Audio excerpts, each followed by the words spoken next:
Yo, what's going on, y'all? This is Marcus Rosa, aka Mazuma TV, back at y'all with some more boxing talk, man. I hope everybody's having a blessed, beautiful, positive, productive night. I hope you had a great day overall, man. We got some things that we currently need to discuss that's going on in the boxing world. We're going to talk about the WBA ordering Jaron Ennis to face Giyasov next. Conor Benn versus Chris Eubank Jr. fight week. We definitely going to talk about that, and then we're going to get into some open boxing topics. You feel what I'm saying? But shout out to everybody that's in the building so far, man. Today is Millennia's birthday. You know what I'm saying? For those of y'all who don't know Millennia, her name actually is the wifey. You feel what I'm saying? That's her birthday today. She turning 25. She in her mid-20s now, looking old than a bitch. It's like, no, I'm just playing. But it is her birthday, so today's a special day. Happy birthday to Millennia, of course, for like the 5th time. Today I've said that, but shout out to everybody that's in the building. Shout out to the boy Forever Dedicated. Simple Boxing. Marissa, what's going on, Marissa? Lorenzo, Coffee Plant, what up? Coffee Plant said happy birthday. Marissa says happy birthday. Thank you very much for the birthday wishes. You feel what I'm saying? Today a regular day, but sometime I guess this weekend we're gonna do something. We're gonna do something for sure. And I got a little I gave her some simple shit today. I don't even know. Look, check this shit out, y'all. Look, I bought her some flowers. Now these motherfuckers, they getting a little bougie with the shit. I don't know if you see it, but they putting glitter on the flowers now. I ain't never seen that before. You know what I mean? They're stepping up their game a little bit, man. Yasir Ali, you gotta give me a little bit, brother. We gonna cook up though.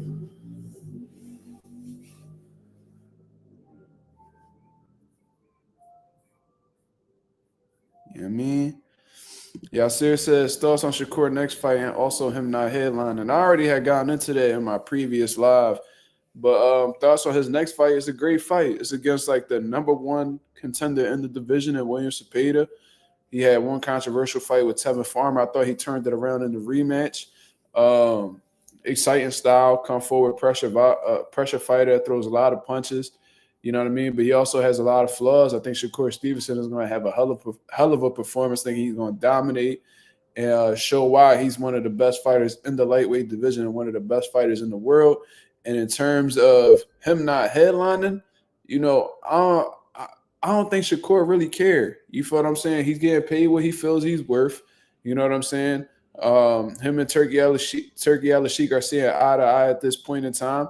And, you know, I don't think that really matters to him. I think as long as he's compensated properly, that's all he really cares for. You know what I mean? Because otherwise, that he wouldn't have been a part of the event. You know, Edgar Berlanga versus Hamza Shiraz is the main event. But, you know, I think the main reason why Hamza Shiraz is the main event with Edgar Berlanga is basically because of the relationship that Hamza has with Turkey Al-Sheikh.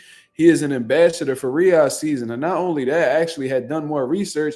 Hamza Shiraz is an ambassador for Saudi Arabia in general. You see what I'm saying? Like he's I forgot what it's called, like 2030 vision or some shit like that. Something that Saudi Arabia has going on where like you know, that's the name of their little I wouldn't necessarily call it a company or whatever, but it's like you know, it's to boost like tourism in Saudi Arabia and, you know, create a positive stigma around their name and shit like that. So when you have that type of relationship with the guy who's funding these events, of course, you're going to be put in some prestigious opportunities. You know, Turkey Al-Sheikh don't really play into, you know, who's the more popular fighter. And right, he don't give a fuck about any of that. He got his favorites just like anybody else. And, you know, as long as he's the one that's fronting the money, he can control who's the headline of the event, who's the opening bout, and who happens to be on the card in general. So, you know, it is what it is. You know what I'm saying? You know, if Shakur Stevenson is happy with it, then why should we complain? You know, and at the end of the day, you know, the entire card is fire, bro. Like Subriel Matias versus Puello. Edgar Berlanga, Hamza Shiraz, that's a good fight. You know, Shakur and why, bro? That's how you know my brain fried today. William Cepeda, you know, there's a whole bunch. There's a whole bunch of good fights on that card. There's probably some that I didn't even mention in all honesty, but regardless, it's a great event. So it is what it is. I didn't hear Shakur complain about him being on the undercard of Better Beef and Bivol, because he got compensated well. So who cares? Oh yeah, David Morrell, the return of David Morrell against an undefeated contender in the light heavyweight division. Well, we got some good shit going on. You feel what I'm saying? But we definitely about to cook up. Go ahead and hit the likes, man. Let's hit the likes. Let's get the algorithm on the up so that people know that Mazuma TV is live. We just hit the 2,800 mark a couple days ago. When was that, on Sunday? We hit 2,800. We hit 2,800 subscribers on Sunday. You feel what I mean? So I'm highly appreciative of everybody that's been coming through and showing love and taking part in the channel. You know what I mean? But like I said, we on the road to 3K, and we going to hit that 2,900 mark in due time as well. You feel what I'm saying? But let's get into this conversation, man. Shout out to the Ring Magazine for, they pretty much my biggest, my go-to site for like boxing information now. You know what I'm saying? And according to the Ring Magazine, it says Jaron Ennis is mandated to defend his welterweight title against Shakram Giyasov. The WBA announced. Per WBA rules, Ennis must face Giyasov within 120 days of his April 12th victory over Eimantas Stanionis. So, a mandatory for Jaron Ennis. You know what I mean? It is unfortunate because it's a fight that we don't necessarily care for, but at the same time, with great power comes great responsibility, and part of becoming a champion, regardless of whether it's good, we perceive it as being good timing or bad timing. You have to face your mandatories.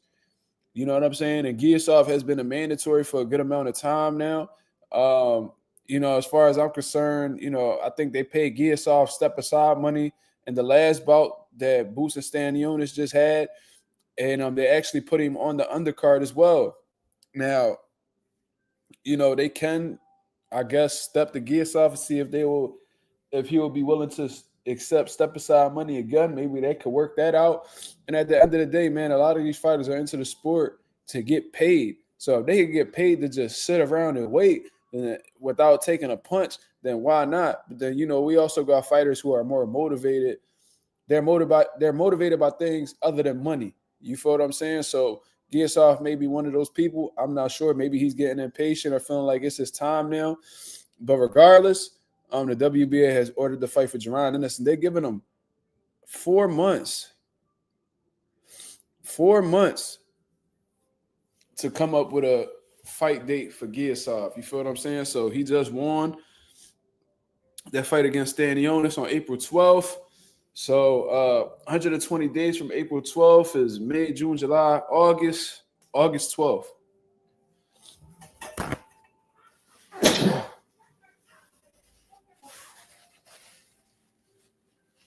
She's snapping. You hear her?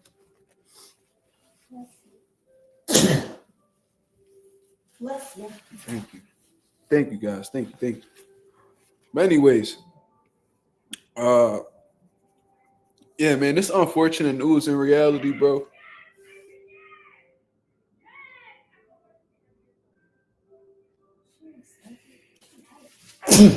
She what?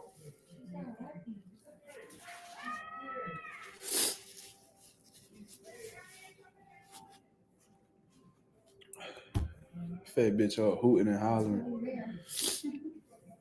Yeah, her sounding happy as a. God damn. Give me some. My fault, y'all. Shit killing me. But when I heard the news, man, I had heard about it, prior to him defeating Eimantas Stanionis. So I was kind of already anticipating this, in all honesty, man. You know what I mean? I already knew the WBA was going to throw that obstacle right in Boots' way and just hold up his whole process of unifying the division, or at least becoming undisputed. You know what I mean? And at this point in time, Boots has to make some choices, man. How bad do you really want to become undisputed in the welterweight division? You know what I mean? Are you going to sit there and just fight Giyasov when And I heard you speak about you having trouble getting up for a Karen. You had trouble getting up for a David Evanesian. I don't know if Giyasov is going to be any different, y'all. You know what I mean? Giyasov isn't somebody notable in the welterweight division besides, being ranked in the WBA. He's not this champion. He's not going to help Boots get to his ultimate goal and become undisputed. Is merely a mandatory defense. You feel what I mean? So Boots didn't say that, he wants to, defend his titles against, mandatories and shit like that. He said he wants to become, undisputed. Giyasov isn't a step backwards, but he's not a step forward neither. So it's tough. You know what I mean? I know Boots is like, man, what the fuck? Like, this is not what he wants. But like I said, at the end of the day, mandatories will always be a thing as long as there's sanctioning bodies around. So, yeah, man. So, listen, fight Giyasov, and then this is what I would do personally. I would fight Giyasov, right, to end off the summer. I'll fight Giyasov, and then at the end of the year, I'll be looking to try to get that unification fight going with Brian Norman. You know what I'm saying? That's what I would personally do. Because they said that they fighting in June, right? Brian Norman and them, they might fight Jin Sasaki over in Japan or whatever the case is, or they'll fight him over here in the States. I'm not sure where it'll take place, but seems like they're very interested in that Jin Sasaki fight, right?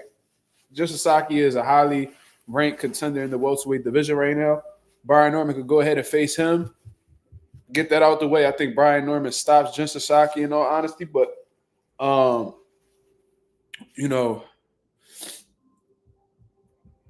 get rid of your opponent, Jin Sasaki. Boots gets rid of Giyasov in August, or however long it takes. Maybe it'll be before that, and then they could try to attempt to make a fight happen at the end of the year. And if that's not possible, then I just strongly advise Boots to move up because most likely the IBF gonna hit him with a mandatory, and that's just not what we here for, bro. Like, we don't want to see Boots fight no Giyasov. You know what I'm saying? We don't want to see him fight no Karen trilogy or none of that shit. You know what I mean? We want to see him fight the two best guys that are left in the division for him to become undisputed. Brian Norman, Mario Barrios. You feel what I'm saying? And it just sucks that these sanctioning bodies at this point in time aren't really optimistic with working with each other. I've always said that if there was something that I could change in the sport of boxing, it would be that unifications trump mandatories.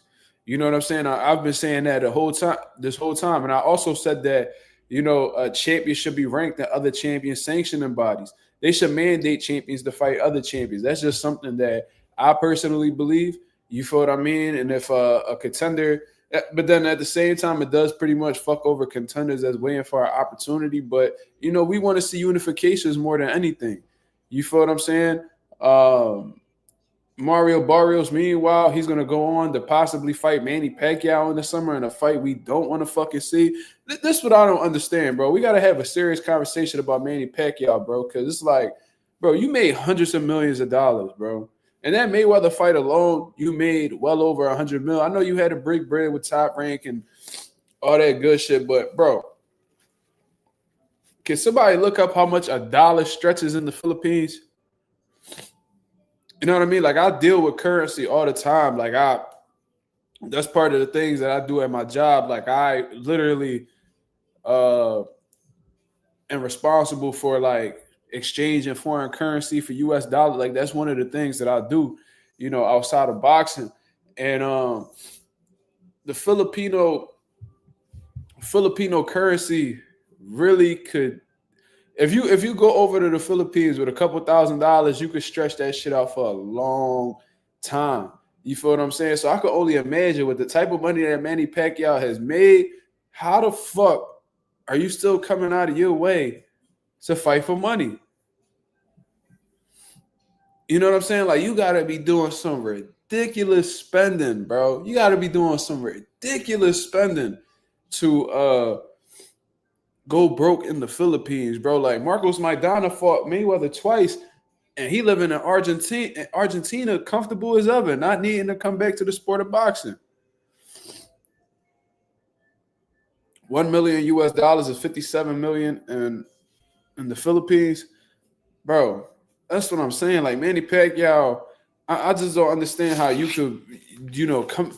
And I know you're not coming back to the sport because you want to. I know you're not coming back to the sport because you feel like you could win a world title again. You know you old. We seen that your Dennis Ugas performance, man. Your Dennis Ugas wouldn't have standed a chance with Manny Pacquiao a few years ago. You know what I'm saying? But Manny Pacquiao's legs are shot. He's old. You know what I'm saying? And you know what I'm saying? Like you lost your last bout. And you think you about to come back and you're gonna reverse the clock with Mario Barrios. It's insane. It's insane, bro. But sometimes you just gotta run these old niggas off of the block. Sometimes you gotta run these niggas off of the block. Next Gen Combat Sports TV, what up? He says they saying Ryan gonna be the mandatory when he beat Rolly. Says it's for that WBA McDonald's belt. That's funny, McDonald's belt. But I know I think they putting up a version of the WBA belt between Rolly and Ryan. So if Ryan were to come out successful against Rolly, then he'll be like the WBA regular champ. Boots just got elevated to the WBA super champ. So the regular champ and the super champ usually fight each other, under the WBA rules. You feel what I'm saying? So it looks like that's something they're trying to put together. Man, I'm trying to tell y'all, I really hope that comes together. I really hope that comes together. I pray to God that Ryan Garcia versus Jaron Ennis happens, bro. I swear, bro. I would love that. You know what I mean? Because there's people actually out here that's talking about what Ryan may possibly do to Boots. I'm like, bro, y'all niggas done seen Ryan get his chin rocked by Luke Campbell. Hands all behind his back, you know what I'm saying? The nigga about to get incarcerated or some shit. Like he being detained. We're gonna detain you real quick. That nigga had one hand behind his back. You know what I mean? That nigga had his hand in his back pocket in that motherfucking ring when he got dropped by Luke Campbell. You know what I'm saying? Then I seen Devin Haney rock him.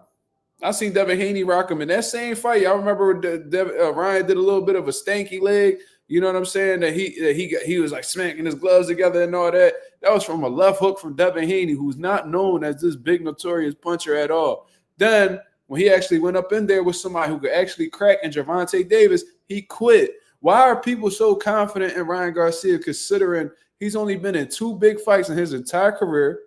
Before that, he was spoon-fed by Oscar De La Hoya in his typical Golden Boy blueprint. You know what I mean? Trying to keep motherfuckers undefeated for as long as possible and then cash them out. He had 2 big fights. He quit one. He tested positive in another. That man's record is literally 0-1 with 1 no contest and 2 big fights in his career. Never won a world title, none of that shit. But for some reason, y'all feel like he has what it takes to beat a Jaron Ennis, who's currently unified in the welterweight division.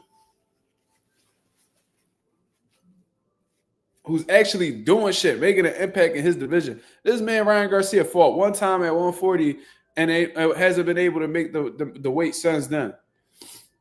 This man have been through 2 weight classes, ain't never won a world title.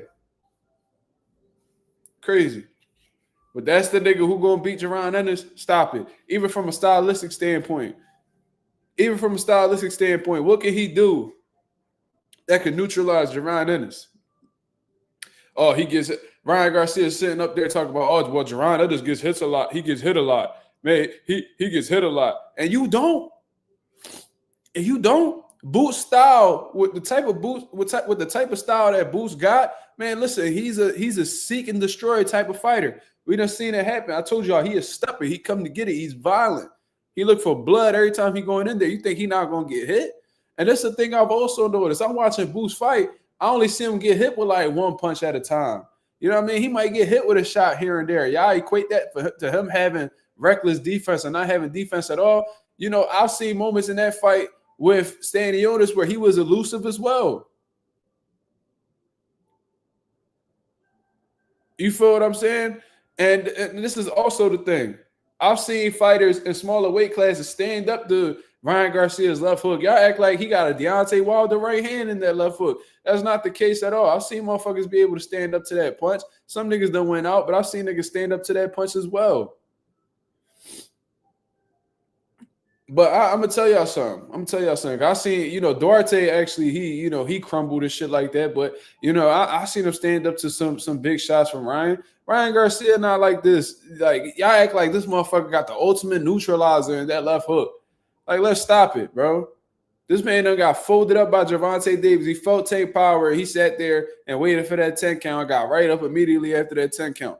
Jaron Ennis is a much bigger dude. He's a puncher, just like they for some reason people acting like Boots ain't no puncher. Boots could fucking crack, and he will get in there and beat the dog shit out of Ryan Garcia. And I really hope that shit. I hope that comes together, because Ryan Garcia be acting like he this top goon in boxing, like he'll just fight anybody. No, motherfucker, you fought niggas when the money was, as good as it could get. You feel me? You ain't stupid. Go ahead and fight Boots. You know what I mean? It ain't gonna be the same payday that you got for a Tank or probably even Devin Haney. Let's see. You know what I mean? If you take on that challenge, I would love to see Boots beat the shit out of Ryan. That fight not going past 4 rounds. I promise you that.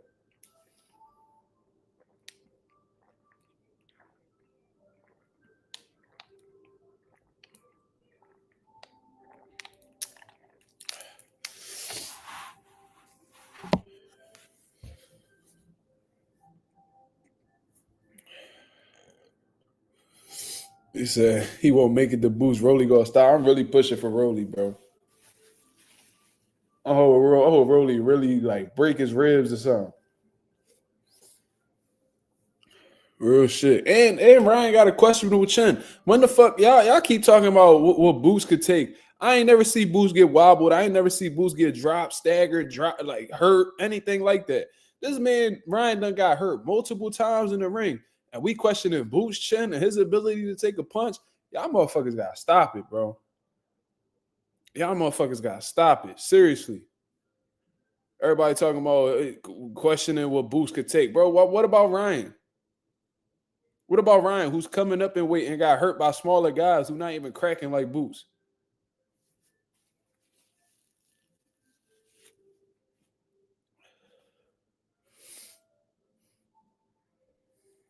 Man, y'all niggas crazy. They're crazy. This is exactly why boxing fans be getting finessed, bro. They got motherfuckers out here talking about how Chavez Jr. about to beat Jake Paul. That motherfucker ain't gonna beat nobody. Jake Paul gonna beat the shit out of Chavez Jr. That man been shot. He old. He on drugs. He be partying. He lost to an old ass Anderson Silva. An old ass Anderson Silva who ain't boxing years. One of the greatest MMA fighters of all time, but didn't box professionally for years, and made Chavez Jr. look like easy work. And this is somebody who held a world title at middleweight.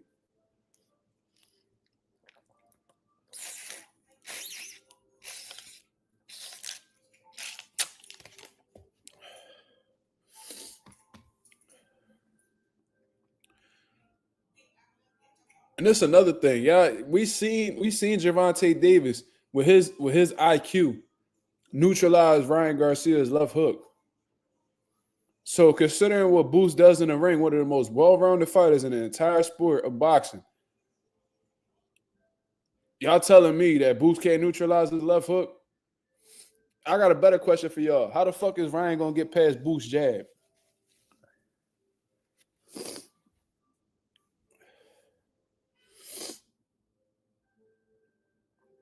How? Just answer that. How the fuck is Ryan gonna get past Boost's jab? Especially his jab to the body. Ralphie Ray goes, how many pay-per-view buys does Boots versus Ryan do? I don't know. I don't really care. They just need to make this shit happen so I can see Ryan get packed up and quit again. That's exactly what he gonna do. He gonna quit. He ain't got no heart, but for some reason, people keep talking about what Ryan like to do. Everybody keep talking about how good Ryan is, how he get. Man, he ain't got no fucking chance, bro. Y'all thought he had a chance against Tank. And when he finally get a big win in his career, it get turned over because he a fucking drug cheat. Anonymous says, I'll be honest, bro, this undisputed shit is going to take a long time for Boots to accomplish at 47. Yeah, bro, man. Listen, if Boots was fighting more frequently, maybe he could get to his goal quicker. But considering the current climate of boxing, where guys only fighting 2 to 3 times a year at the most, these mandatories gonna pop up, bro. These mandatories gonna keep popping up. You know what I'm saying? Like, if Boost really wants to accomplish that undisputed goal, he's gonna have to speed. He's gonna have to get more fight days, bro. Unless he want to be at welterweight until 2027. You know what I'm saying? Like, it's unfortunate, but like I said, Smoochie, what up? It's gonna take some time. It's definitely gonna take some time. The mandatory is gonna keep popping up. They're gonna want their mandatory at least once a year. Boost only fighting twice a year, right? Richard Jacobson. Your mother eats cock meat sandwiches, Richard Jacobson. Jacobson not even a last name. Y'all motherfuckers just be making shit up. You's a fucking loser. Get a life, you fucking weirdo. You know what I'm saying? The Ghost 787 said what I thought about Charles Conwell. Well, I saw that he lost by a split decision. I didn't see the fight, but that's definitely a step back for Charles Conwell. They already been avoiding him, when he was undefeated and on the rise. But considering the fact that he just caught an L in his last fight, it's going to give people more of a reason to avoid him, because they can just sit back and be like, oh, he lost his last fight. He gotta get he gotta get that rematch. He need to take care of that first. So it's definitely a step back. It's gonna fuck up his progress towards a world title. But Charles Conwell is who we think he is. He need to get his get back. He need to get that shit back in blood. He need to go ahead, rematch that guy, and show that guy that he's not on his level. And if the guy happens to beat him again, then Charles Conwell wasn't as good as we thought he was. You know what I'm saying? It's really that simple. You know what I mean? But to go back to the Jaron Ennis situation, man, Boots has to do a whole lot of thinking here, man. The politics of boxing is definitely holding up his ultimate goal with the mandatories and stuff like that. He could fight Giyasov, probably squeeze in one more fight, to end the year off, hopefully in the unification bout. And you already know that IBF going to be like, oh, you're going to have to fight this dude. When did he fight Karen? Was that, when was that? Let me check this shit real quick. What?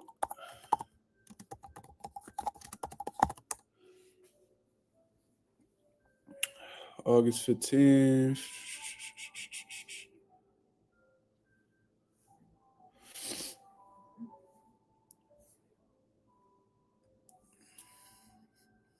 That was August 15th. And that was in 2024.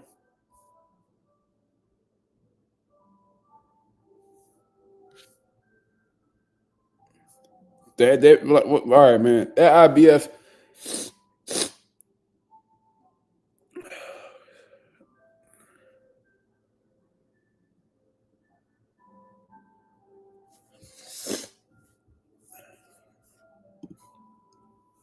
Next gen say, I hate to say it, but if I'm Norman, I'm definitely waiting at least a year for that Boost fight. He young and Boost really that. He got to give himself a chance to be the best he can for that fight.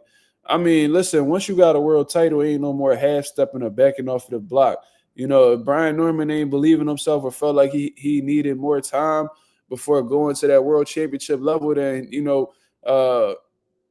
should have thought about that before he won that title. You feel what I mean? And I don't even I think if you could give Norman all of the time in the world, I don't think, regardless how much time you give him, Norman is going to develop, enough in the skill set department to beat a Jaron Ennis. I think he's totally overmatched all around the board. Boost is faster. You know what I mean? He's shown to have the better ring IQ, better counterpuncher, better jab. Brian Norman got heavy hands, but Boost is a puncher too. Boost is more precise. He's more versatile. It's a lot that Norman going up against, and I don't think time is going to really change who he is, in terms of his DNA and who he is as a fighter. I think he'll be totally outmatched if he fights him now or if he fights him 5 years down the line. I don't think that'll necessarily change at all. Norman will become more experienced. You know what I mean? He'll know more about himself as a fighter, but, in terms of skill set and having what it takes to neutralize somebody like Boost, I don't think he has what it takes. I don't think he has what it takes at all. You know what I mean? But we'll see.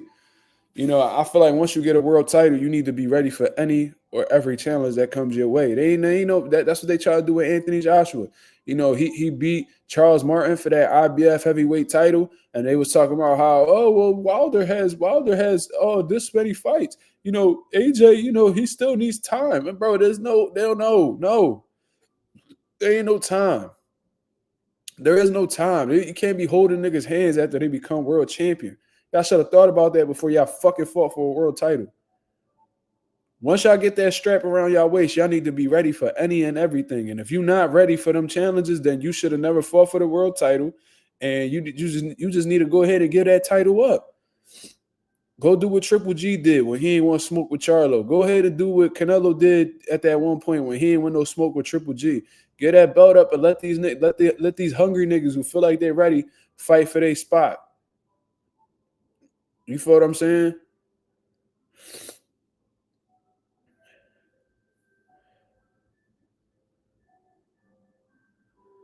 Yup, we didn't get to see AJ and Wilder at his max value. We got fucked over by that, bro. Boxing fans really took an L when not seeing Anthony Joshua in his prime against Deontay Wilder in his prime. We were robbed of possibly one of the biggest fights to be made in this current era of boxing due to the politics. A lot of duckery, you know what I mean? A lot of it's just a lot of pussy shit going on. You feel me? And look, Norman and them already done showed who they was. You know what I'm saying? They ain't want no smoke with no Jaron Ennis. You know what I mean? They ain't want to fight him. They was talking about how they need this much money and but at the same they were saying how they were getting low ball, but at the same time was saying we would take that same bag that they was offering 1.7. Oh, we'll take that, but not if it's a Philly that we need more. We would take that money if the fight was in Vegas. But nigga, the money being made in Philly, what is we talking about? But anyways, we had already done spoke about that. I feel bad for Boost, man, because it's like, all right, you accomplished the goal of becoming unified. I'm sorry, you accomplished the goal in becoming unified, but I know you want all the belts, right?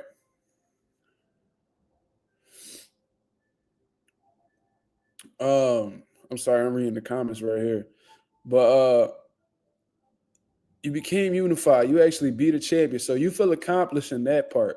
But you also said you want to get all the belts and then you want to move up. So, I would like to see him do that as well because I think Boost versus Barrios is a good fight, even though I think Barrios gets slaughtered inside 5. And then Norman and Boost is a great fight, even though I think he gets slaughtered within 5 as well. But I want to see Boost in them situations because I feel like that's what he truly deserves. He Jaron Ennis, he's made good with what he's had so far, but his career has been plagued with unfortunate events, bro. Some of it being politics, some shit just happening to be, unlucky situations like, of course, his promoter, Cameron Duncan passing away, and then his wife trying to take over the company, and then they going to court, battling it out, you know, and then he's plagued with inactivity, and then he goes into the Eddie Hearn John, and then he gets a good fight with Cody Crawley. Cody Crawley pulls out. He fights Evan Nesian. Wasn't the best performance. Then the IBF turns around and is like, oh, you got to rematch the guy you beat a year ago. And then you get criticized for that performance as well. It's a lot of bullshit that's been going on with Boost. And Boost been calling out top guys for a minute. It still hasn't, besides Stanionis, hasn't gotten a top name on his resume yet. You know what I'm saying? So it sucks. So it seems like right now, it's like every time Boots takes, a step forward, he got to take 2 steps back. You know what I mean? It's disappointing. I feel for him, but, it is what it is. What can we do? Hopefully, Eddie Hearn could sit down with Giyasov and hopefully, convince him to take some step aside money again. You know what I mean? But we'll see. We'll see.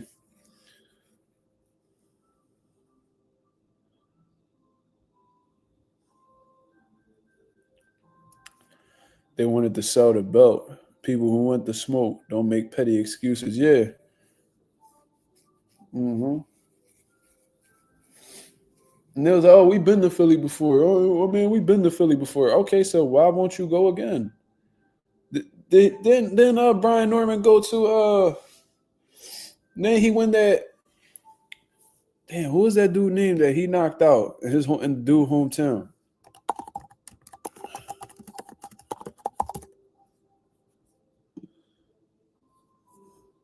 Yeah, you knocked out Santillan in his backyard. You ain't had no problem doing that. You know what I mean?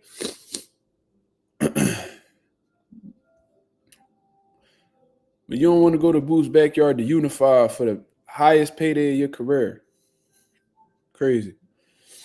It said Conor Benn looking mad. Yeah, man, I'm looking forward to that, man. Conor Benn and Chris Eubank Jr., it is officially fight week. I seen them do a face-off. They had to be completely separated, which was a great move. Y'all don't want to fuck that money up. And these guys not thinking about money right now. They don't like each other. This shit is personal. This is like real heated between the two. So, anything could go down. This motherfucker Chris might pull out an omelet this time and slap the dog shit out of Conor Benn with it. Maybe Conor Benn is going to come back with an egg of his own and crack Chris. We don't want to see none of that at this point. We just want to see these motherfuckers healthy and in position to fight on Saturday night. You feel what I'm saying? Chris Maldonado, what up, brother?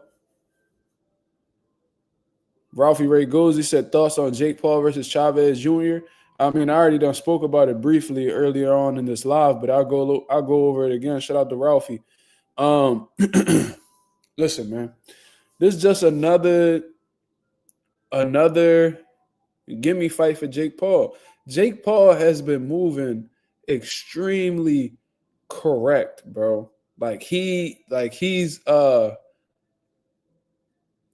taking fights, but these fights that he's taking is like he catches everybody at their worst moments, and then he bigs it up as if these guys are, in their prime or ready to fight, or they're still the same, or they're still dangerous. Jake Paul is a master of manipulating these boxing fans, bro. You know what I'm saying? He had everybody believing Mike Tyson was back because they were showing a 10-second clip of him hitting mitts. You know what I mean? He had people thinking that Anderson Silva was, he is an all-time great in MMA, but that he was going to bring that over to the ring. This is what they do, y'all.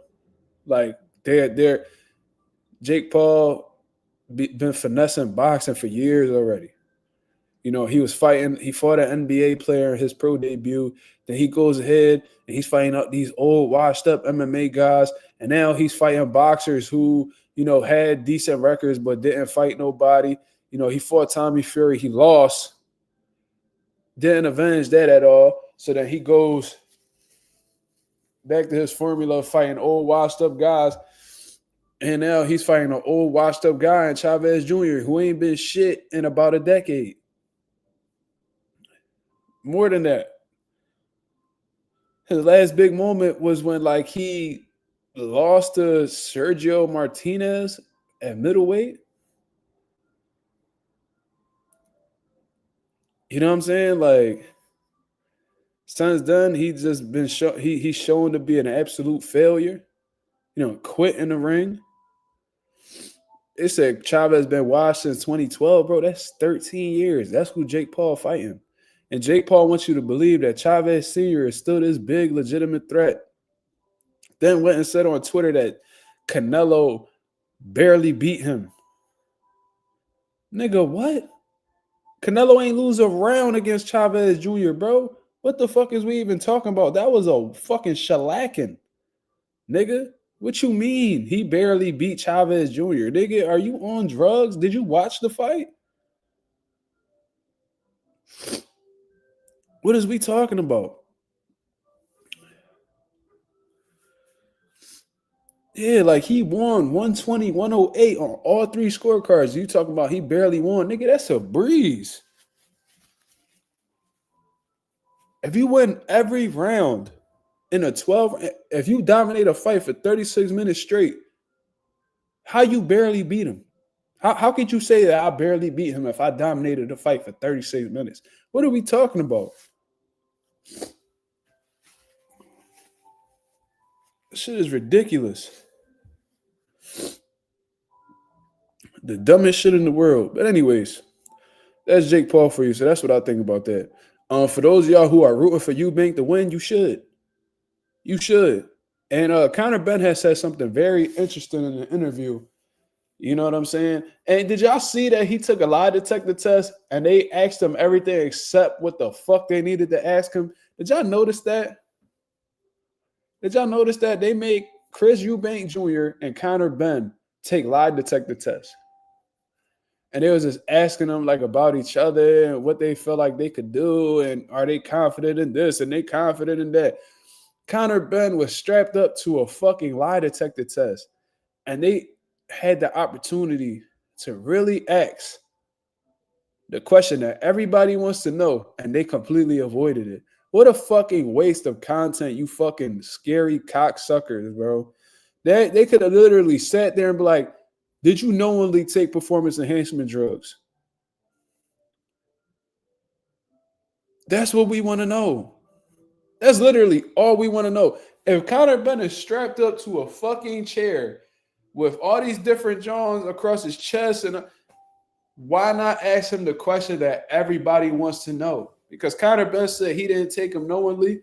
Chris Eubank think he capping. A lot of boxing think he's capping. Why not ask him that? And bring some type of validity to the situation. On my son's life, I would have asked that. Nobody's scared of this nigga. What, because he be having temper tantrums and shit? I don't nobody give a fuck about that. Go ahead and touch me, nigga. You think I won't do nothing to you? You think I won't what? What you think? You let niggas smack you with eggs and shit, and you ain't do nothing. You think I'm supposed to be shook? Go ahead and touch me, nigga. You gonna lose. Whoo. Yeah, a percentage of all your fight purses is gonna go to me, nigga. Go ahead and try it if you want to. I'm gonna get that lawyer that they sending on Shannon Sharp right now. What's the fuck gonna happen? Go ahead, Conor Benn. Go ahead and put your hands on the God, nigga. Bugging the fuck out. They asked him accept everything.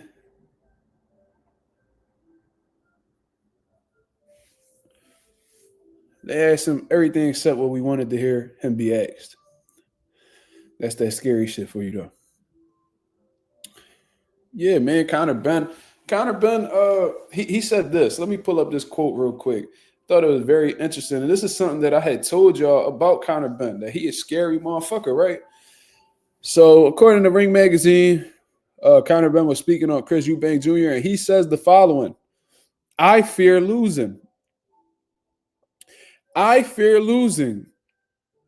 That's what gets me up at 5 a.m. Some people love to win. I fear losing, especially to this man. Now, hold the phone right there, right? Because as an undefeated fighter, I think everybody's worst fear is to lose, right? They don't want to lose their status. They don't want to lose their paydays. They don't want to fuck up their reputation, right? And a reputation, being an undefeated fighter gives you, especially when you fought top level competition like Andre Ward, Floyd Mayweather, shit like that. You got this certain respect around your name that a lot of fighters crave. A lot of motherfuckers, you'd be surprised how, they really do a lot of this shit for respect amongst their peers and shit like that. So I get it. But he's speaking specifically on losing to Chris Eubank. He fears losing to Chris Eubank. There's a lot of pressure on Conor Benn. His father came up short against Chris Eubank. You feel me? He don't want history to repeat. His legacy is really on the line with this fight right here. He feels all this pressure on his shoulders, and he ultimately admits what's been on his conscience this whole time, is saying that he fears losing to Chris Eubank Jr. And that might be the reason why he popped dirty when they were supposed to fight the first time. Makes a lot of fucking sense to me. He's under a lot of pressure. He knows he has a lot of disadvantages going into the fight with Chris Eubank. He's significantly smaller. He's moving up 2 weight classes. He wants to he wants to pretty much level out the playing field, but he can't do that from a natural standpoint. Because at a natural standpoint, Chris Eubank has all of the advantages, right?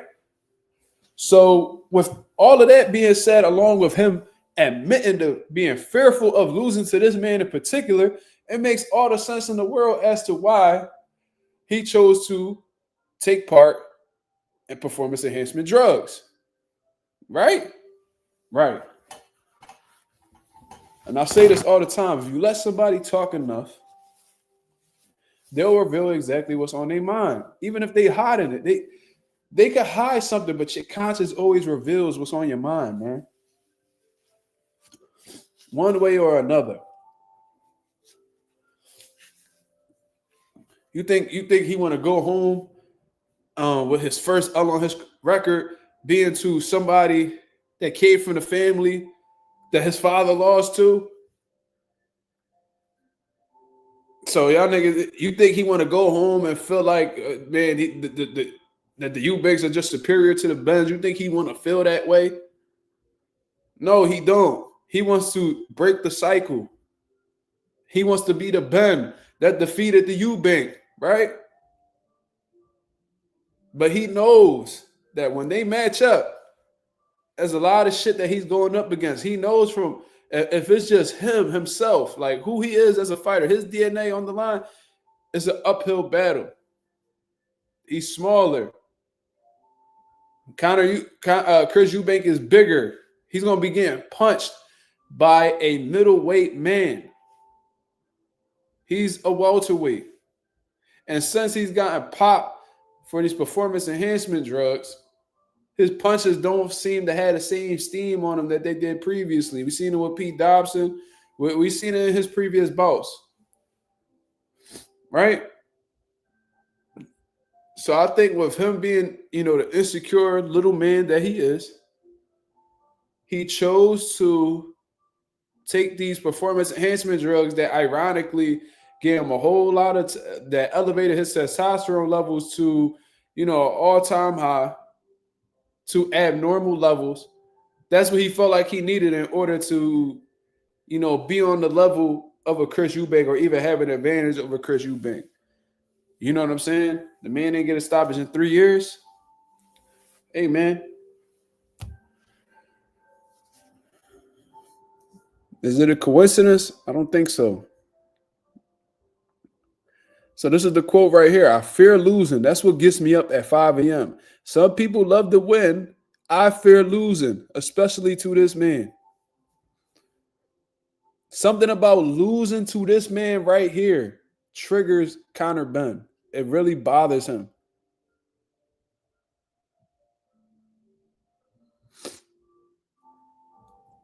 It may have been the motivation behind using them drugs, people. Just saying. Not saying that he was right for doing it. He was totally wrong. And I'm rooting for Chris Eubank Jr. to beat the dog shit out of Conor Benn Saturday night. And they doing everything in their power to make sure that Conor Benn wins, or at least has a good chance.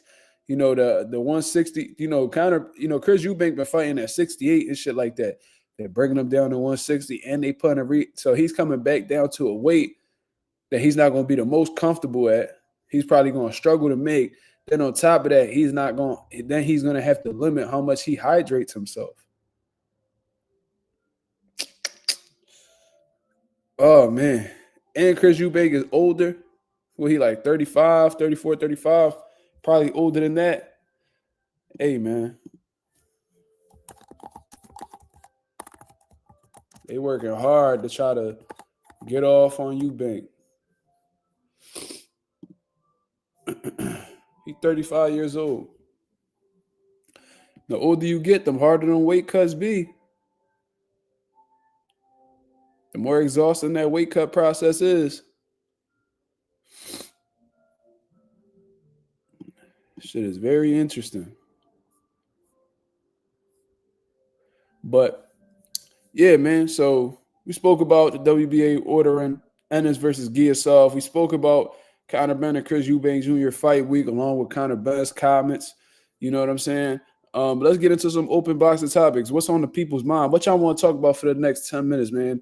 You know what I mean? I'm exhausted, to be honest with you, but we out here rocking as we always do. And you know what I mean? I'm here to listen to y'all. So what's on the people's mind? What questions y'all got for Mazuma TV, the home of boxing excellence? You feel what I mean? What we talking about? Yeah, I didn't get to watch the full Stephen Fulton interview, but shout out to Andre Ward, man. This man be coming to Philly. He don't even try. You know what I mean? He don't even try to reach out to the Philly boxing scene, man. Yo, Andre Ward a bougie motherfucker, man. He bougie, man.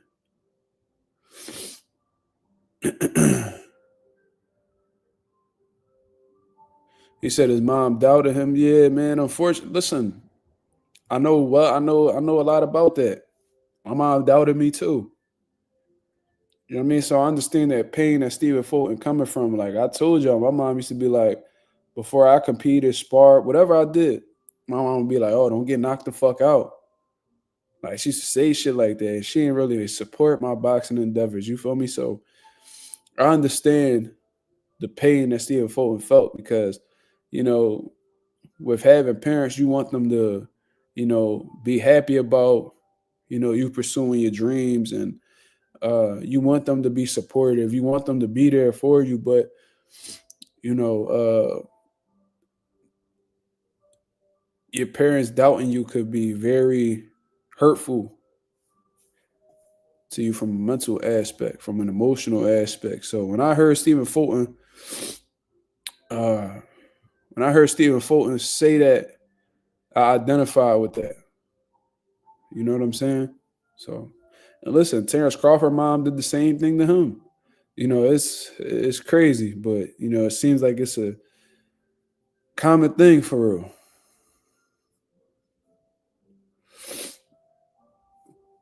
Hey man, some people just, I mean, some people just got a different way of, you know,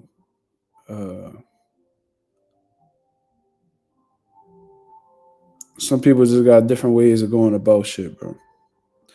I just understood where Fulton was coming from when Crawford spoke about it. I understood where he was coming from. You feel me?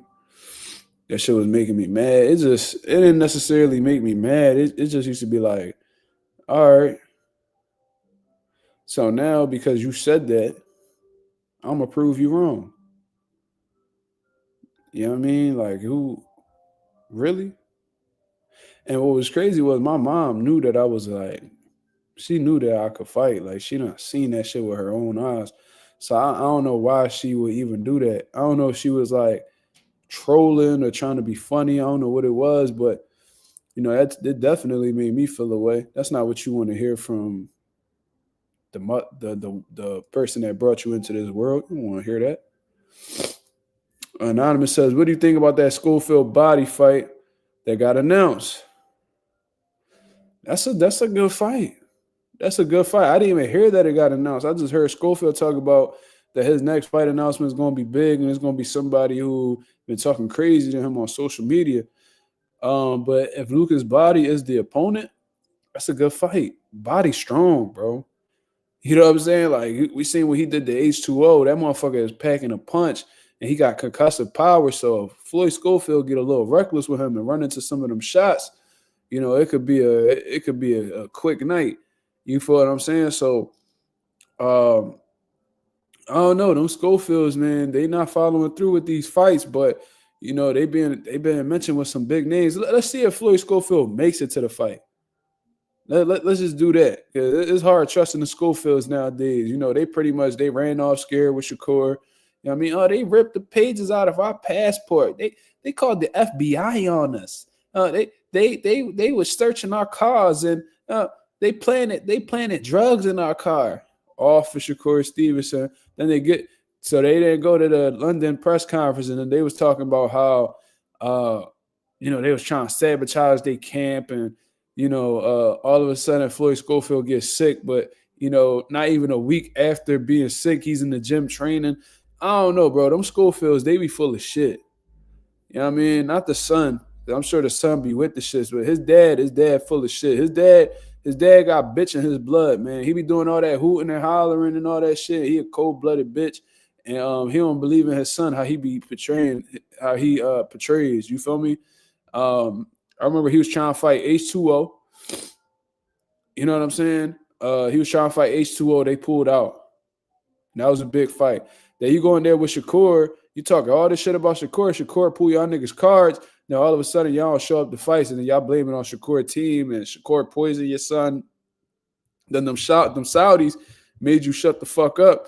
You know what I'm saying? And then all of a sudden you playing it all cool. You know what I mean? You getting pressed by people on Shakur Stevenson team. You playing it all cool. You be talking all this big tough guy shit. Then when motherfuckers press you, you know what I mean? All of a sudden you switching your tune. He's a clown.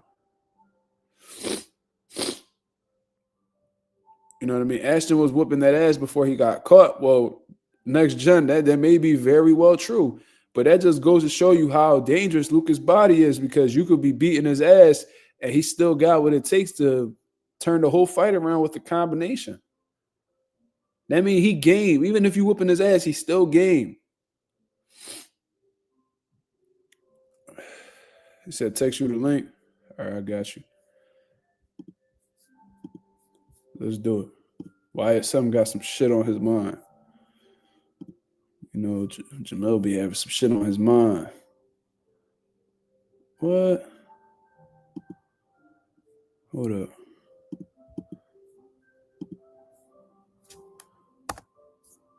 Hold on real quick.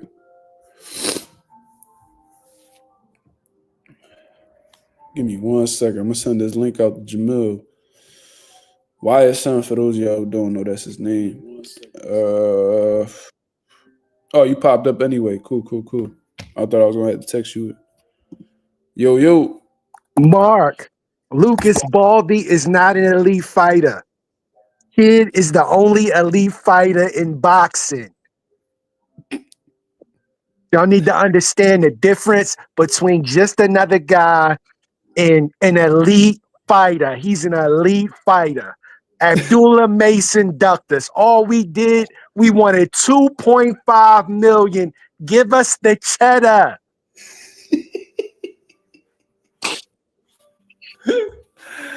Yeah, he came on. He came on all bullshit. Tell Turkey to run that money. I know he got it. Yo.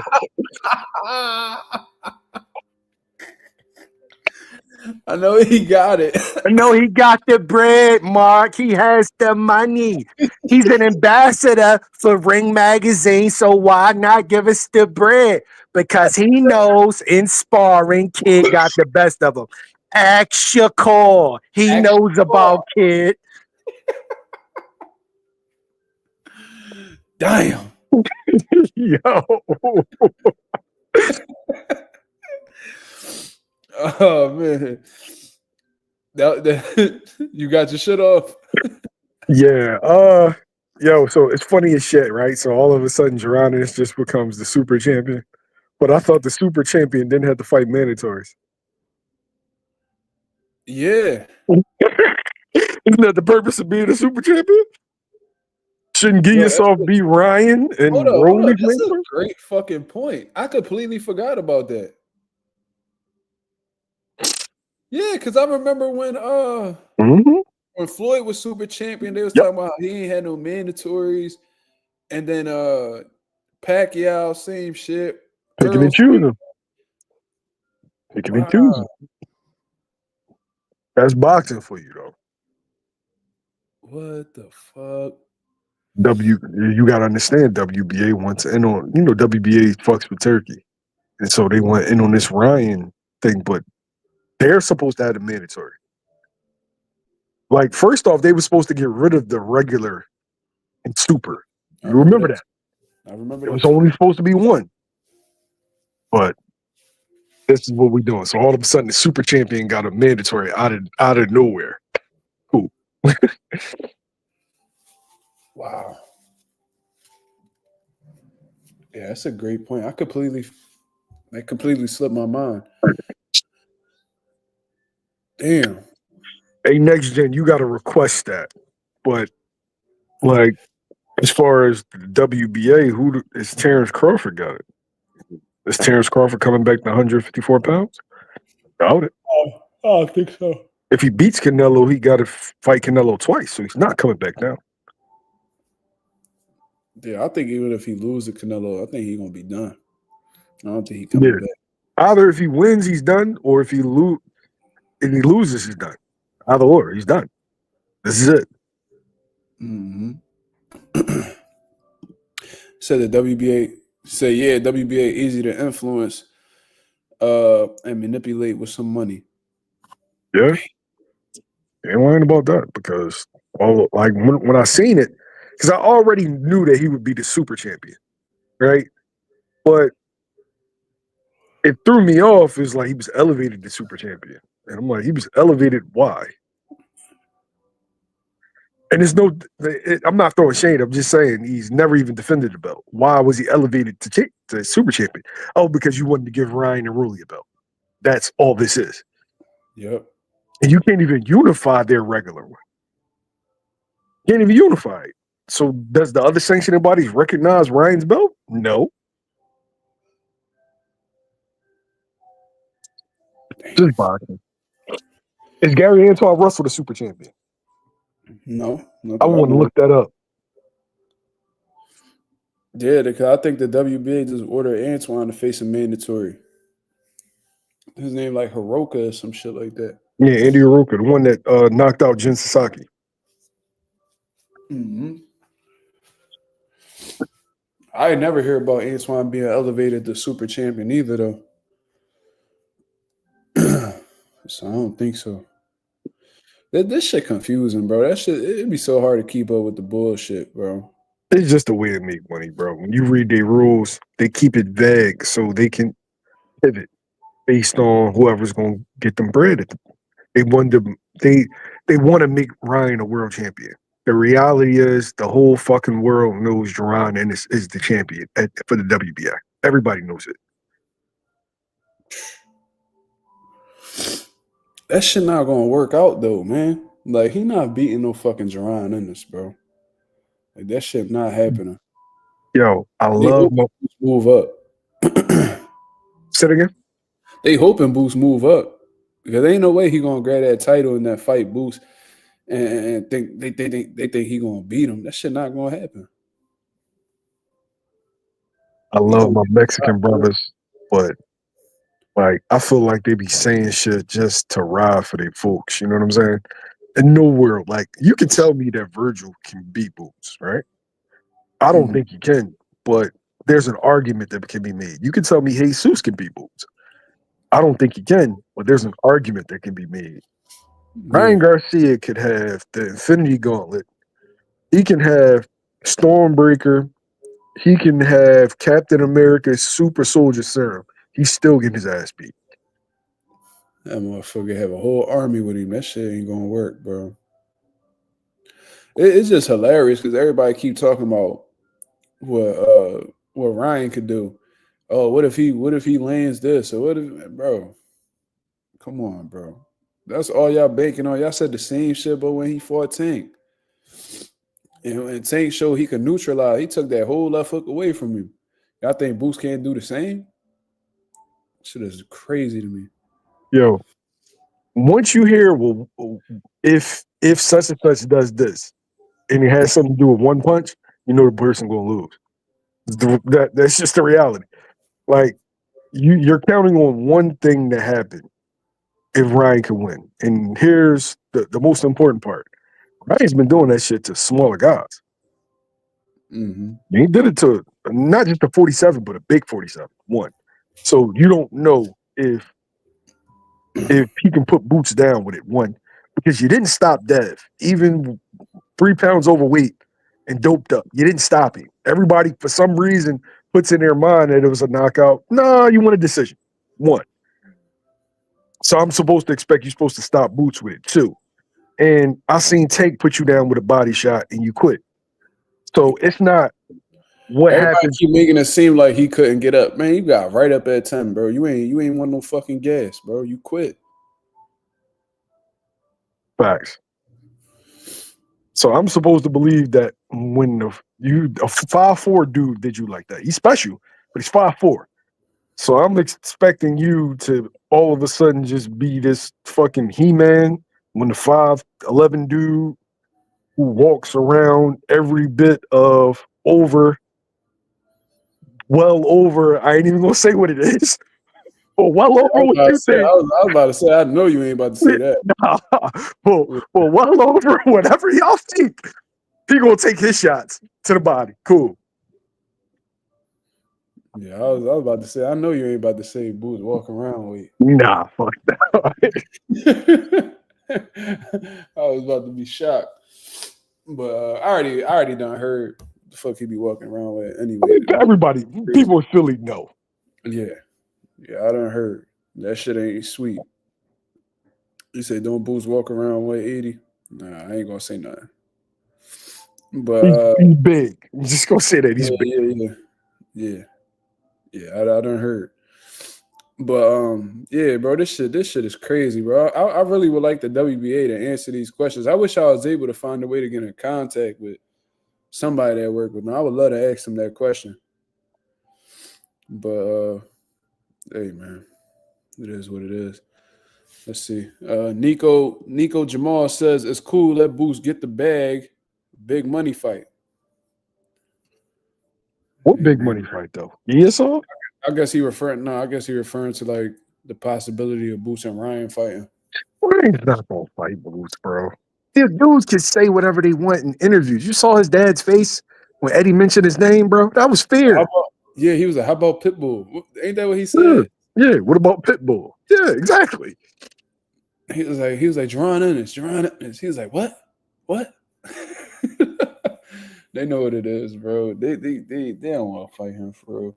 Ryan be acting like he, bro. They be all acting funny whenever Boo's name get mentioned, bro. That's why Najee had me cracking the fuck up in that Bill Haney interview.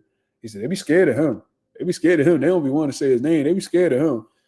And Bill was like, who's scared? Who's scared? Hey, nigga, you know what we talking about, bro. Y'all be half stepping around his name too. They all be acting funny whenever Boo's name get brought up because they know they ain't fucking with him.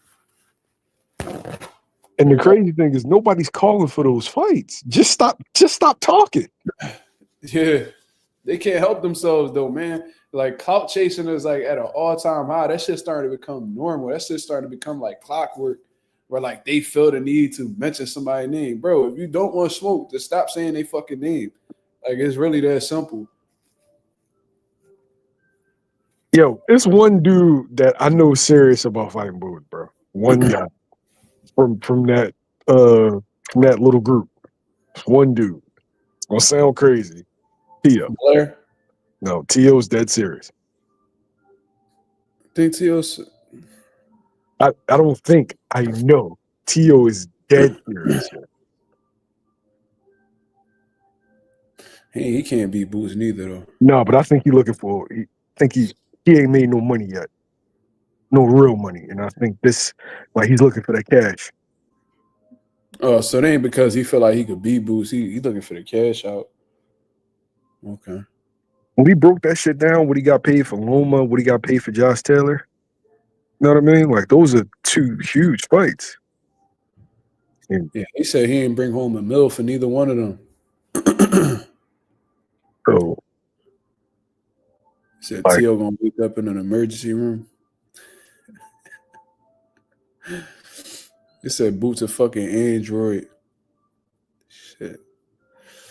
Next gen says, I will say though, out of Ryan, Devin, and Teofimo, Ryan got the best shots is off his athleticism, speed, and size. Tio is way more athletic than Ryan, in my opinion. I feel like Tio got a better chance than Ryan because that's what I was gonna say. Tio I think Tio's quicker. Like I think like from a mental aspect, like responding and shit. I think Tio got better abilities than Ryan. Like Ryan's tall, but I don't know. Next gen he be caping for Ryan though. Yo, bro. I don't know what did he see in that death fight? He got outboxed. He just landed just good shots, but he got outboxed thoroughly for like 9 rounds. Every round that Devin didn't get dropped in, he won. Every single one. This nigga saying Tio is Scooby Snack for Boots, but Ryan ain't. Jesus Christ. This shit is crazy, bro. Hey, next gen, can Ryan cut the ring off? Bro, him walking the boots is gonna be a mistake in itself, bro. I'm telling you. Ryan walking the boots is gonna be a bad joint. You just can't walk up on boots, bro. You gotta set the hook up though, brother. Like, that's the thing. Like, dudes was talking about, well, Karen hit him with a left hook. Yeah, he set the shit up. Ryan's gonna come by. Like, you ever see his footwork going forward or backwards? His feet are shitty, bro. What I'm saying is, next gen, how is he gonna set the hook up? Is he gonna blindly throw it like he did against Tank? Just throw it over and over again? He ain't gonna have no choice. Ryan ain't got no fucking. He not creative like that. He ain't got no IQ like that, bro. He gonna try spam hooks against boots and run into some crazy shit, bro. And once boots hit him to the body, that he gonna find a way out, bro. I'm telling you. Yo, he's gonna try to do that California roll on the ropes, and he's gonna punch through his torso. He gonna get his ribs. He better not do that against Rolly, bro. I'm telling you. He show his rib cage to Rolly like that, Rolly gonna crack them ribs, bro. I don't know what Rolly chances are. Yeah, I mean, they want Ryan to win really bad. They feel like Rolly tailor made for him. All right, cool. But Rolly could punch like a son of a bitch, bro. Hey, next gen, real fast, and then I gotta ask you this: what is more likely? You seen Ryan get dropped by Luke Campbell. You seen Ryan get dropped by Gervonta Davis. You seen Devin Haney catch Ryan with a crazy ass left hook that wobbled him. Devin Haney. What is more likely? That Boots gets to Ryan first and stops him first, or Ryan lands that left hook and it does something to Boots? Because historically, have you ever seen Boots hurt? No. No.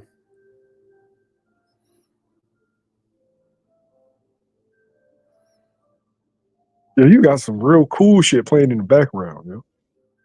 That's my son's sleepy music.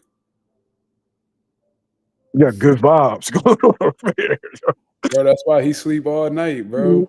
I make sure this shit like as peaceful as possible. Spoken like a true pops, man. Yeah, man. I don't play that. My son gotta sleep good, you know what I mean? But let me see.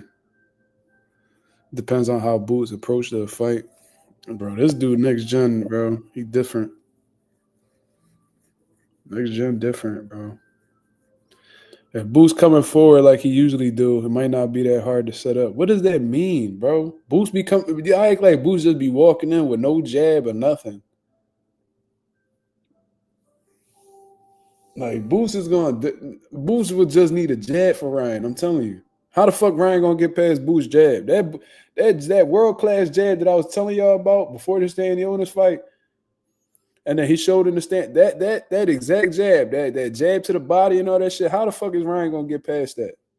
How is Ryan Garcia gonna find the range for his left hook when Boots is just spamming him with jabs, bro? It's gonna be a bad joint. I'm telling you, he outmatched through and through. Mark, and you know this. If he's throwing a whole bunch of left hooks, you're from Philly. You already know what punch is coming after that. You throwing a whole bunch of unnecessary left hooks from a bad range, you know what punch is coming after that. Especially if a Philly dude knows you're trying to throw a bunch of left hooks. I could name a few. What you think? What you think coming?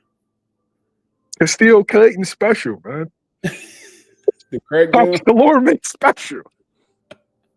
That crackdown. Oh. Yeah, bro. The way he throws it, and remember, he only can throw it to mid to long range. He's not a tight hook fighter. If he was a tight hook fighter, I would say he'd be more dangerous. Because then when Boots is trying to fight him on the inside, he could possibly get Boots in an exchange. That thing comes out like a whip. Mm-hmm.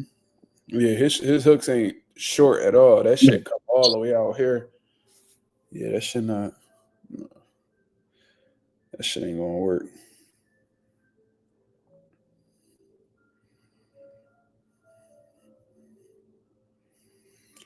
That shit ain't gonna work. Let me see. I ain't saying Ryan winning, but I just think depends on how Boots coming in if he give Ryan an opportunity. Okay. Okay. Slime, what up?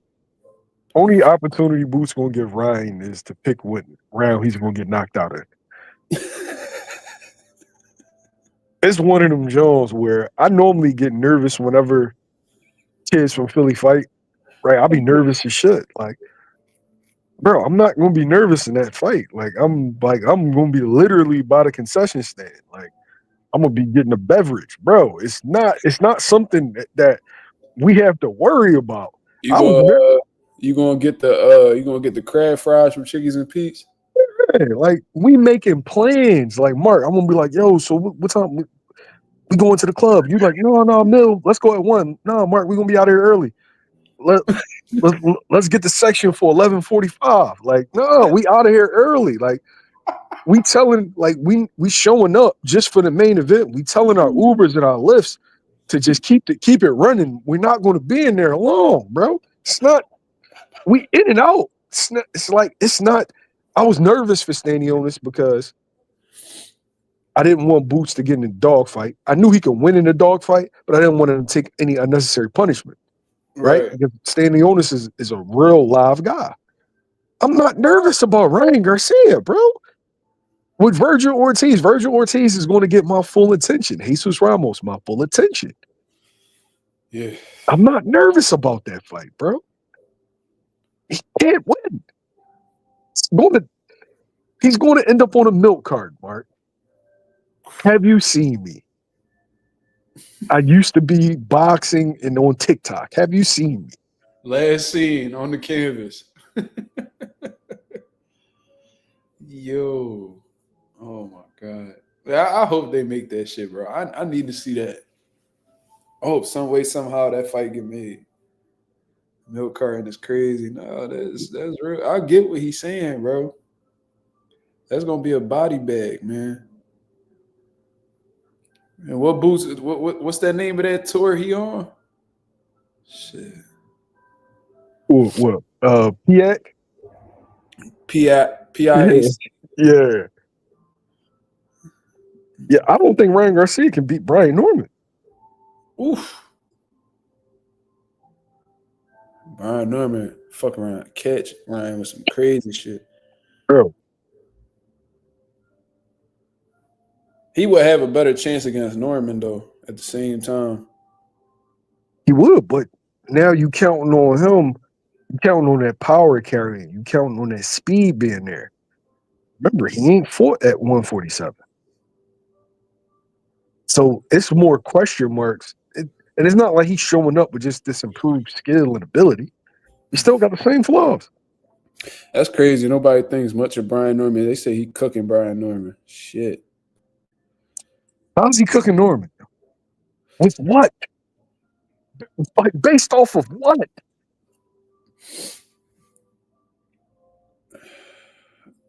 Coffee Plant says, "Why is something? Does Norman get your attention against Boots?" I watched that fight. I mean, I saw the sparring. So I know how it ends, but he still gets my attention and my respect. Ryan Garcia, no, bro. We literally going to be at Chicky and Pete's. Like, that's, I need you to understand that I'm not like,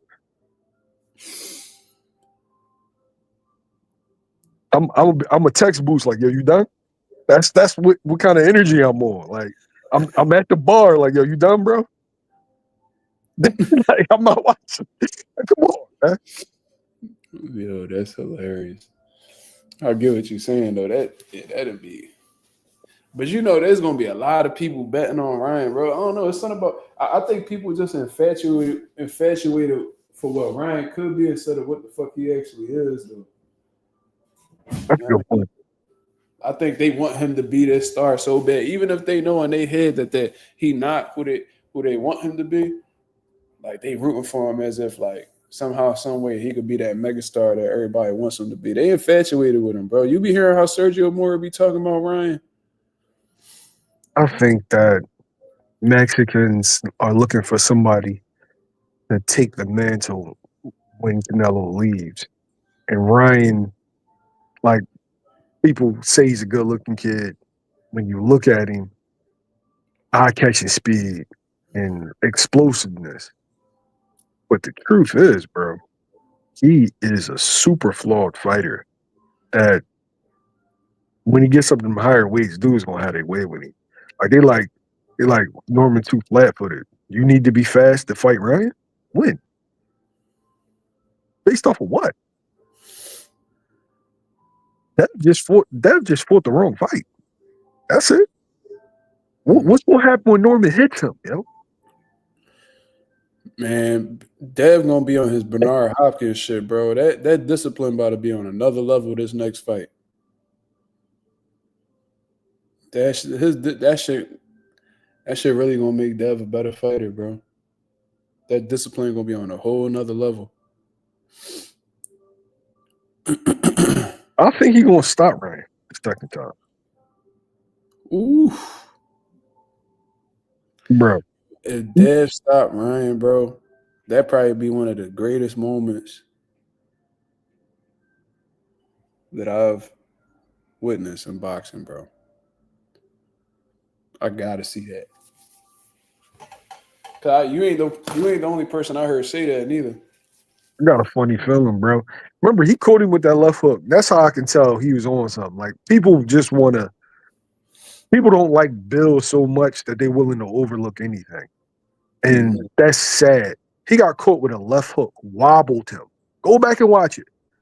Wobbled him, and he got mad and started yelling. Bro, he was on some shit. Like, you don't see how he's a different human being from then till now? And he looks smaller. Have you seen him like in the media workouts and shit? How much smaller he looked? Bro. How the fuck you look smaller? You going up in weight? He better not fight that kid in Saudi Arabia. I know that. He better not do that. Who are we talking about? Yeah. He better not do it. Yeah, he better not do that. That'd be dumb. But I don't know. I feel like Turkey really pushing Ryan though. You don't think he pushing the shit out of him? Like with how often he be posting them and shit like that. It's like he fuck with Ryan too. I think dudes need to start recognizing that the same way like you fighting a Mexican in Vegas or Puerto Rican in New York or a Filipino or Japanese fighter. It's like fighting a Muslim in Fighting Saudi. a Muslim in Saudi Arabia. If you think that you're gonna get over like with the PEDs or like just any bullshit, you think you're gonna get over there? I feel like you flirt with disaster. Like, can't nobody save you over there, bro. Nobody's gonna save you if you do some dumbass shit. He gonna have to like come in straight, and if he comes in completely legal, he loses that fight. Yeah, that was weird because Dev hit him with a mean ass left hook. Boom. And like he smacked his gloves together and he was like, like I was like, what the fuck? Yo, Ryan was a whole superhero that night, bro. On a pack. They like, oh, it was $6 billion. Didn't you see the nigga with an IV in his arm before the fight? He had that shit on camera, bro. I'm surprised the Haney's didn't say nothing about it in that moment, though. I wonder why they didn't say nothing. Cause I know they saw that shit before the weigh-in. Like I'm sure they go back and they watch the episode because that episode came out way before the weigh-in. I remember seeing that and I'm like, bro, anybody in boxing looked at that shit and was like, That's exactly what I said. And I made videos talking about it. I was like, bro, how the fuck did he get an exemption? Like, what's this about? Because I heard this shit was illegal because it could be used as a masking agent. Yeah. So I'm seeing that, and he blatantly doing it in front of camera. I'm like, huh? Like, how you struggling making weight, but you got an IV in your arm? And this is before the weigh-in. The episode came out before the weigh-in. Yeah, because all the IV gonna do is put more weight on you. Exactly. How you struggling making weight?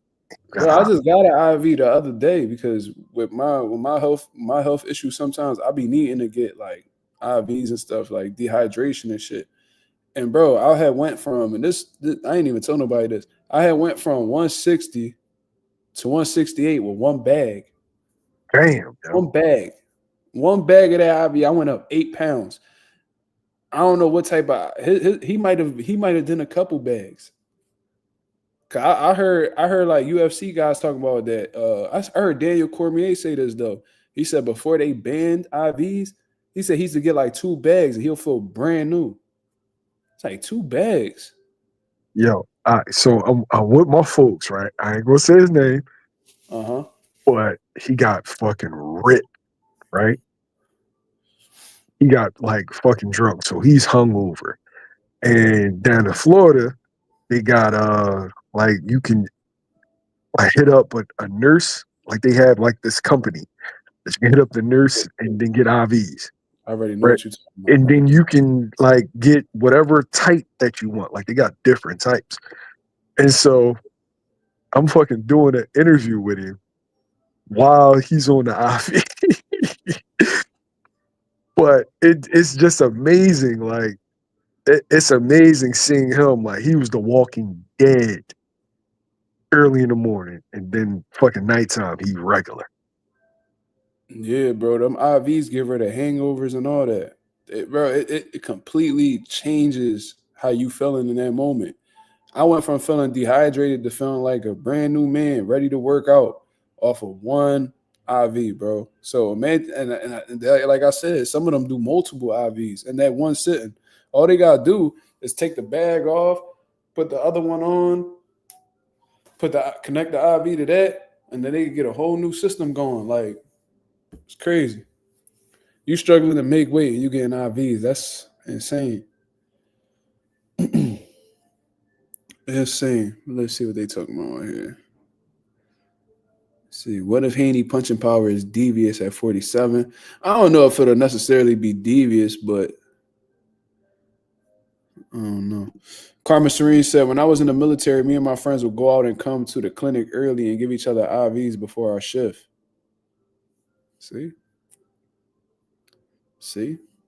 I knew Carmen was on that bullshit. I knew she was. Yeah, Carmen be having fun. She be popping up sometimes, but she sounded like she was having fun out there in the military. Oh, you know she was, yo. That hook ain't do nothing but make Ryan mad like Debo. No, Ryan got wobbled off that John. Ryan definitely got wobbled. That was him. I think people like the idea of Ryan Garcia more than the reality, like you said. The idea of him. Bro, that's exactly what it is, bro. Like they want him to be the real deal so bad that they want him to look past all his flaws, completely forget that he a drug cheat, completely forget that he clearly on some type of recreational drugs or whatever the case is, alcohol, all that. Like they love it. They love the image, bro. They want his boxing ability to match, that image that they perceive of him, and that's just not what it is, bro. I'm telling you. Why don't they get behind Jesus and Virgil? That's my beef. Get Because they're behind not attracted to him. They're not attracted. They don't think they cute. That's why these dudes be finding Ryan to be cute. You feel what I'm saying? So that's who they rock with. You know what I mean? They ain't attracted to Jesus. They not attracted to Virgil. They I mean that don't fit their criteria. You got Benny, you got Zepeda, you got Jesus, you got Virgil, you got Bam. Like there are bad motherfuckers. Like Bam and Benavidez is arguably Benavidez, bro. Like Benavidez, he give you everything you want in a fighter. He come looking for smoke. He could fucking fight. He got dog. He got heart. He let his hands go. All his fights lit. Like, why y'all not backing him? He Because he beat real dudes though. Let me see. Said Rashidi Ellis beats Ryan. Man, Ryan would never look Rashidi way. But yeah, Benavidez, he ever since he came to 75, he done came in guns blazing. They talking about he about to fight Callum Smith next. That's a good fight. I like that. So really Think about his run. Why he not getting the love though, bro? I thought Dave Morrell was going to beat him. You know that, right? Yeah. But here's the reality: David Benavidez got the best 4-fight run in boxing, including everyone, excluding no one. The best 4-fight run in boxing. Period. I don't care who you are. Period. I don't care how much I like you. No, he did Boo Boo. He did Plant, Boo Boo, Gavazic, and Morrell in a row. Fire, bro. No bullshit in between either. That's why I fuck with Benavidez so heavy. But I think the main reason is a lot of them, they rock with Canelo and they perceive Benavidez to be a threat, so they try to like shun him out. I mean, they don't want nothing to do with him. I mean, I feel like they're more comfortable with Ryan because they know Ryan ain't nowhere near Canelo. He'll never be a factor with Canelo and shit like that. He trained with Canelo at one time. So they're more comfortable in rocking for him. But Benavidez, they don't want to give him his just due. You feel what I mean? I think that's what it is. I think it's like what they said in the comments. Yeah, the Canelo factor. I like Atif versus Ben Whitaker. That's a good fight. Yeah, his team need to put him in better positions, man. Yeah, man. He gotta get his name more out there. There ain't no reason why Atif should not. He should be talked about just as much as Ben Whitaker right now. That's just my opinion. And if they were to fight, I would love to see that fight. I don't know if Ben Whitaker gonna be able to do all that flashy shit he be doing with somebody like Atif though. But Ben could fight though. He got his give back, so that was dope. But all that show off shit he be doing, that shit ain't gonna work with somebody like Atif though. Let me see.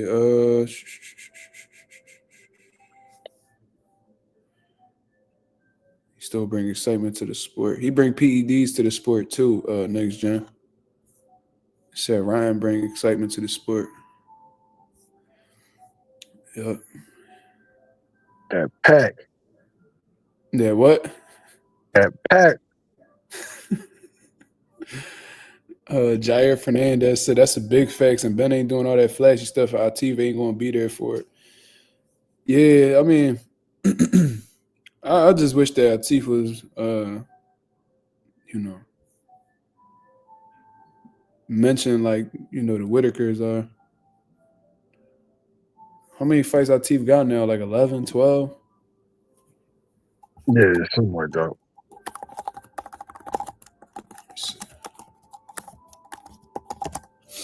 Atif, yeah, he got 12 fights.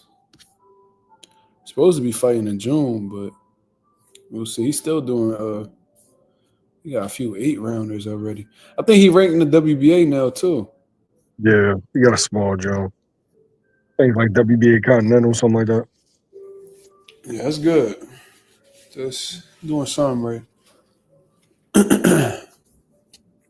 Sean Terrence says, what you think Rolly need to do to beat Ryan or at least go the distance? Keep that motherfucking right hand up, especially when he punching. When Rolly throwing that lead hand, that right hand got to be up high, bro. Because Ryan definitely going to be looking to counter Rolly's jabs with that left hook for sure. Rolly need a he definitely. What you think, Mil? I think he gonna have to really push. He gonna have to go into the smoke, bro. Like I can't see him boxing Ryan or nothing like that, bro. He gonna need to go get it. That's the only way. That's the only way he can beat Ryan. Smother him, make it dirty. Like, you can't give Ryan space. Ryan's dangerous in space. Mm-hmm. You just got dog walking. You dog walk him, he'll quit. I think so too, bro. I think Rolly got to bring the fight to him. He got to be he got to make Ryan as uncomfortable as possible, bro. Ryan catch him at the end of a punch, that shit might be lights out, bro. But I talked to Rolly. Rolly seemed very fucking confident, bro. Like he acting like he not even really tripping about the fight, and I'm like, bro, you done made a few mistakes in your previous fights, bro. I mean, what you been doing to work on? And he was like, oh, Ryan's my bitch. I'm like, all right, nigga, you playing, but you got to think about it. The dudes that give Rolly problems, they don't fight like Ryan. What you mean? Like, Tank is a very, very cerebral fighter. And Rolly was having a lot of success. But Rolly walked into the straight left, right? But old school Barossa, right? He's a come forward, applies pressure. Isak comes forward and applies pressure. Ryan Garcia is going to be standing there just trying to throw the whip. Whip right hand. Whip right hand. Using the jab as kind of like a range, then throw the right hand whip. You know what I mean? That's it. Yeah. No variation. Like, you ain't gonna see Ryan changing levels or like using footwork, using angles. No, that's what you're gonna get. And Rolly just gonna have to just come forward, like put your fucking forearm in his throat, like punch him on his hips, punch him on his neck, like just make him feel like he's just in a war. Let me see. He got to get Ryan following him. So you want Rolly to be on the back foot. Man, I'm glad you ain't no coach next gen. Are you a coach? Shit. Bro, Rolly better not go on his bicycle with Ryan, bro. Rolly's not a good back foot fighter. We seen that shit with when he fought the old man, bro. You know what I mean? The motherfucker ain't had no success. Rolly ain't had no success in that Barroso fight until he started stepping to Barroso. He's not a good back foot fighter, bro. You know what I'm saying? So, like Mill said, I agree with Mill. You definitely got to make that shit dirty. You got to make them uncomfortable. You got to fight in close quarters and not be at the end of one of Ryan's hooks or right hands, basically. You feel what I'm saying? But any last words, Mill, before we get up out of here? Man, I was just about to say, I'm about to take it down, bro. I Yeah. appreciate you. Keep doing your thing, man. I'm tired. Appreciate you, brother. Yeah, I'm tired too. I'm about to call it a night. Appreciate you, bro. All right. Yes, sir. Let me see.